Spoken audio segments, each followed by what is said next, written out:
जय श्री कृष्ण जी की जय भगवती की।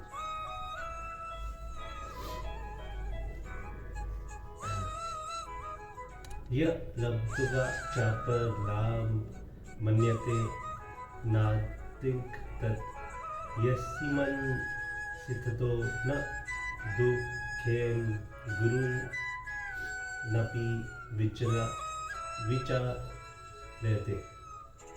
परमात्मा की प्राप्ति रूप जिस लाभ को प्राप्त होकर उससे अधिक दूसरा कुछ भी लाभ नहीं मानता, और परमात्मा रूपी रूप जिस अवस्था में स्थित योगी बड़े भारी दुख से भी चल्यमान नहीं होता। यह यम पद किसका वाचक है और उसे प्राप्त कर लेने के बाद दूसरा लाभ को उससे अधिक नहीं मानता, इस कथन का क्या अभिप्राय है? अगले श्लोक में जिसे दुखों के संयोग का वियोग कहा है, उस योग के नाम से कही जाने वाली परमात्म साक्षात्कार रूप अवस्था विशेष का ही वाचक यह यम पद है। इस स्थिति में योगी को परमानंद और परम शांति के निदान परमात्मा की प्राप्ति हो जाने से वह पूर्ण काम हो जाता है। उसकी दृष्टि में इस लोक और परलोक के संपूर्ण त्रिलोक की का राज्य और ऐश्वर्य, विश्व या यपि मान और बढ़ाई आदि जितने भी संसारिक सुख के साधन हैं, सभी क्षण का अनित्य, रसहीन, है तुच्छ और नग्न हो जाते हैं।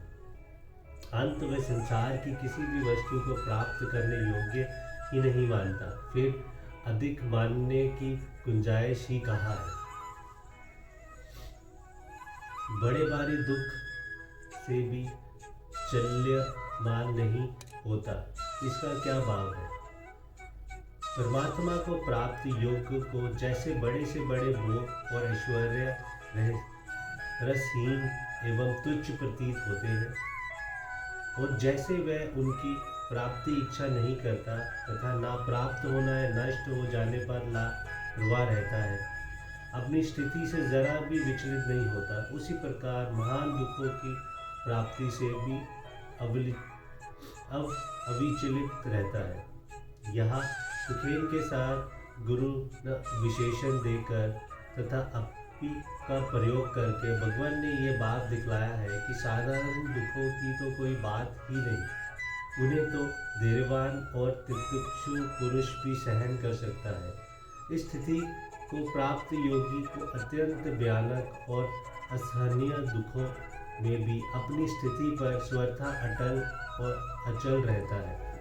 शास्त्रों द्वारा शरीर को काटा जाना, अत्यंत दुख से सर्दी, गर्मी, वर्षा और बिजली आदि से होने वाली शारीरिक पीड़ा, अति उत्कट रोग जनित अवता, प्रिय से भी प्रिय वस्तु का अचानक वियोग और संसार में अकारण ही महान अपमान, तिरस्कार और निंदा आदि जिसने भी महान दुखों के कारण है, सब एक साथ उपस्थित होकर भी उसको अपनी स्थिति से जरा भी नहीं डिगा सकते। इसका कारण ये है कि परमात्मा का साक्षात्कार हो जाने के बाद वास्तव में वह योगी का इस शरीर से कोई संबंध ही नहीं रहता। वह शरीर केवल लोक दृष्टि में उसको समझा जाता है। प्रारब्ध के अनुसार उसके शरीर, इंद्रिय और मन के साथ संसारिक वस्तुओं का संयोग वियोग होता है। शीत उष्ण, मान अपमान, स्तुति निंदा आदि अनुकूल और प्रतिकूल भोग पदार्थों की प्राप्ति और विनाश हो सकता है, परंतु सुख दुख का कोई भोक्ता न रह जाने के कारण उसके अनंतकरण में कभी किसी की भी अवस्था में किसी भी निमित्तवश किसी प्रकार का किंचित मात्र भी विकार नहीं हो सकता। उसकी परमात्मा में नित्य अटल स्थिति जो की त्यों बनी रहती है।